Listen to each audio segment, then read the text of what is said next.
2. Peter in the Courtyard. As the band of guards and soldiers approached the entrance to the palace of Annas, John Zebedee was marching by the side of the captain of the Roman soldiers. Judas had dropped some distance behind, and Simon Peter followed afar off.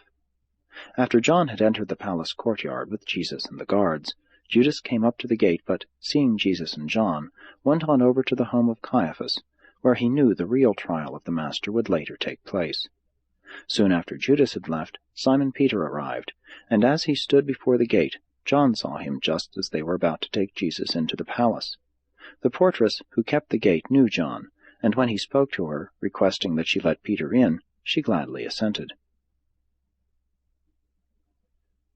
Peter, upon entering the courtyard, went over to the charcoal fire and sought to warm himself, for the night was chilly. He felt very much out of place here among the enemies of Jesus, and indeed he was out of place. The Master had not instructed him to keep near at hand, as he had admonished John. Peter belonged with the other apostles, who had been specifically warned not to endanger their lives during these times of the trial and crucifixion of their Master. Peter threw away his sword shortly before he came up to the palace gate, so that he entered the courtyard of Annas unarmed. His mind was in a whirl of confusion. He could scarcely realize that Jesus had been arrested. He could not grasp the reality of the situation, that he was here in the courtyard of Annas, warming himself beside the servants of the high priest. He wondered what the other apostles were doing, and, in turning over in his mind as to how John came to be admitted to the palace, concluded that it was because he was known to the servants, since he had bidden the gatekeeper admit him. Shortly after the portress let Peter in, and while he was warming himself by the fire, she went over to him and mischievously said, "Are you not also one of this man's disciples?" Now Peter should not have been surprised at this recognition, for it was John who had requested that the girl let him pass through the palace gates. But he was in such a tense, nervous state that this identification as a disciple threw him off his balance, and with only one thought uppermost in his mind, the thought of escaping with his life, he promptly answered the maid's question by saying, "I am not."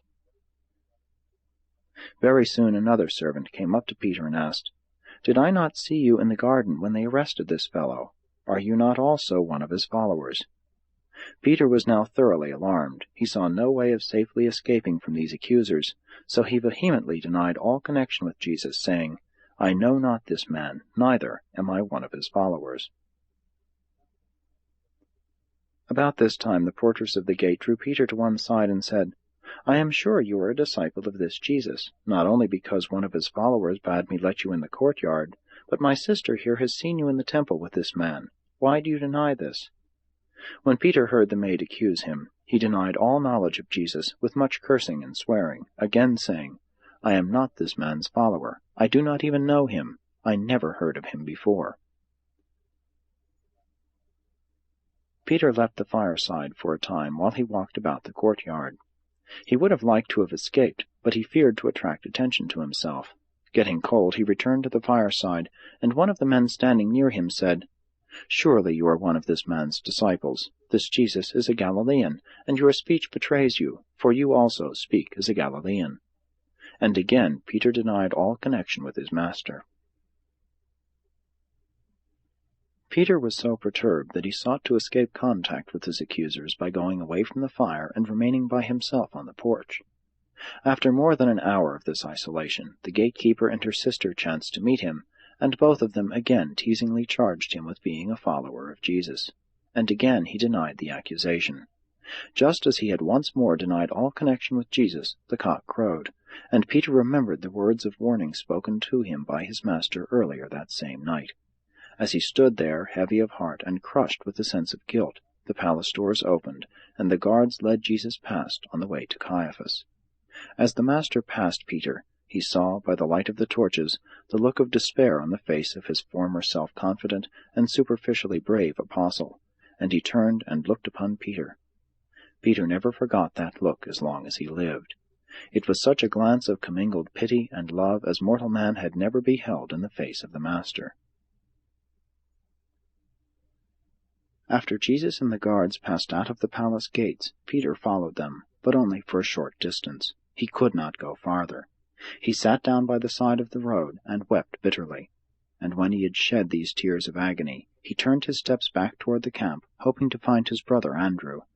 On arriving at the camp, he found only David Zebedee, who sent a messenger to direct him to where his brother had gone to hide in Jerusalem. Peter's entire experience occurred in the courtyard of the palace of Annas on Mount Olivet. He did not follow Jesus to the palace of the high priest, Caiaphas.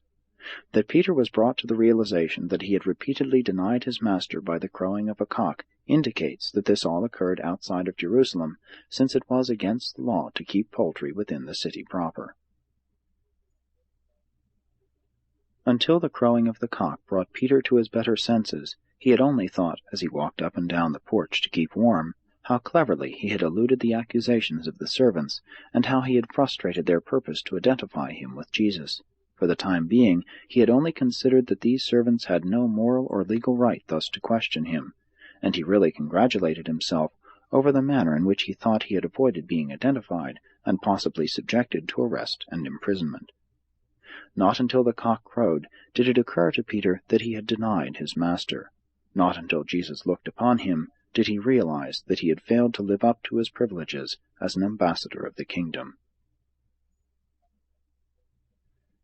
Having taken the first step along the path of compromise and least resistance, there was nothing apparent to Peter but to go on with the course of conduct decided upon.